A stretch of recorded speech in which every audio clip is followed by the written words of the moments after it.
Welcome to EDU World Space. In this problem, we have an arrangement of a square where there's charges on two of the corners of the square.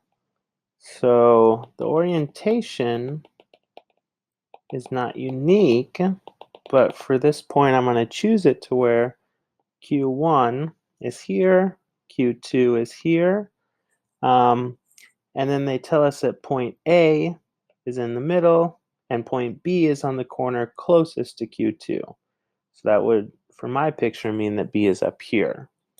Now they tell us that each side of this square is 3 centimeters. So that means it's 0.03 meters. And then they give us some of these values. So Q1 is equal to plus 2 microcoulombs. Q2 is equal to minus 2 microcoulombs. Okay? So now what we need to do is we need to figure out some of these lengths here, because we're going to have to know these lengths in order to calculate the potentials.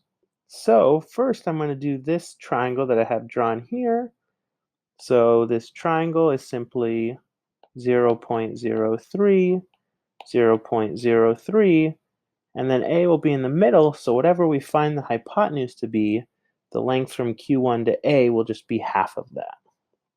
So we have that the hypotenuse is equal to the square root of 2 times 0.03 squared. And there's a 2 here because both sides are the same. So this tells us that the hypotenuse is 0.0424 meters. Okay? And so now our radius from 1 to A, which will also be the same as the distance from Q2 to A, since we have symmetry here, is equal to half of this number, which is simply 0.021 meters. Okay? So now that we have this, in part A, the book is asking us to find the voltage. So remember, the voltage for a point charge is simply Q over 4 pi epsilon naught r. And then you must add up the voltages from every charge. So if we're trying to find the voltage at point A, we need to find the voltage at A due to Q1 plus the voltage at A due to Q2. So we can do that. The voltage at A will be equal to Q1 over 4 pi epsilon naught R1 plus Q2 over 4 pi epsilon naught R2.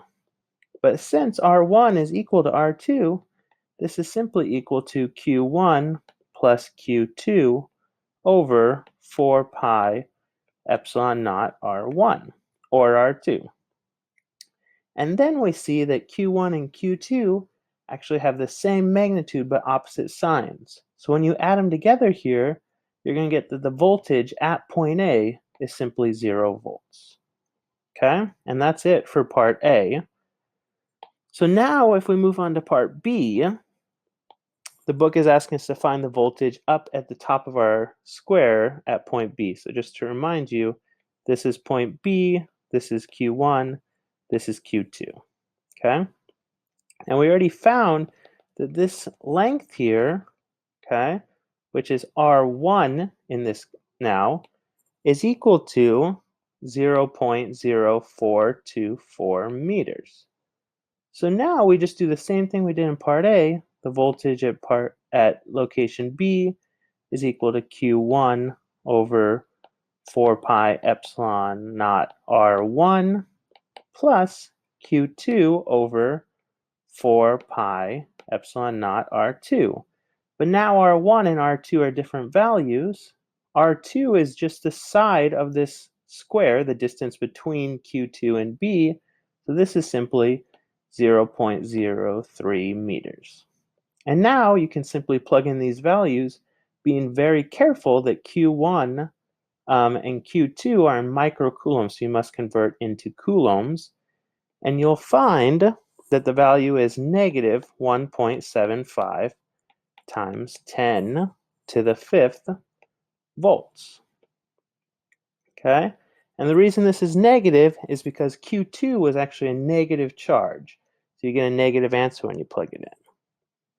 Now in part C, we're going to have a point charge Q3 equal to negative 5 times 10 to the negative 6 coulombs. And it's going to travel from point A here up to point B. Okay? And we want to figure out how much total work is done as that point charge is moving from A to B.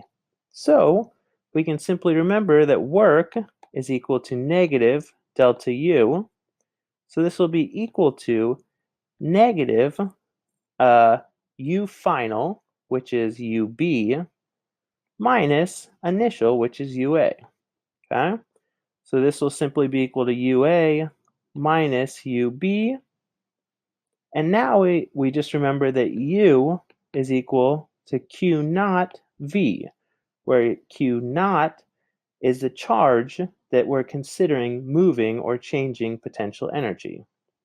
So this will simply be equal to Q3, since that's what's moving, times VA minus VB. Okay? So now we know VA is 0, so this whole thing goes to 0 here.